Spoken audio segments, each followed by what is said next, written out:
কাজ করছে, খুব সুন্দর একটা কাজ করছে।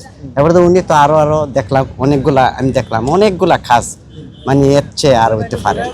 ধন্যবাদ দিলাম আমি মাননীয় প্রধানমন্ত্রী। আমি এখানে বলে গেলাম আজকে থেকে আমার ছেলের আর এই পানি বিক্রি করতে দিব না, আমি কালকা থেকে ব্যবস্থা নেবো, এর আমি স্কুলে ভর্তি করে দিব। আমি স্যারের শিরোম যাচ্ছি করলাম। ঠিক আছে, এই যে সাগর, তুমি ওনার মোবাইল নাম্বারটা নিবা। ঠিক আছে, মোবাইল নাম্বারটা নিলে এটা প্রতি মাসে 5 তারিখের ভিতরে আপনার ঠিক আছে। কিন্তু ওকে শর্ত একটা, আমি তো খোঁজ দিব, ওকে দিয়ে পানির কাজ করানো যাবে না, কিন্তু পানি বিক্রি করানো যাবে না। পড়াশোনা করবে, ও যাতে ভালোভাবে বলে, ঠিক আছে।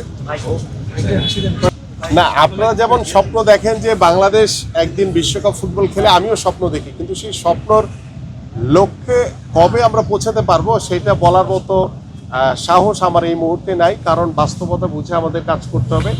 আমরা মনে করি যে আমরা বাংলাদেশের ভবিষ্যৎ স্পোর্টসকে একটি সমৃদ্ধশালী জায়গায় নিয়ে যাওয়ার জন্য আমরা কাজ শুরু করেছি। বর্তমান সরকার, আমরা যে জিরো থেকে, আমি যে কথাটি প্রথম থেকে বলে এসেছি যে আমরা জিরো থেকে কাজ শুরু করেছি, সেই জিরো থেকে কাজটি আমরা শুরু করতে চাই।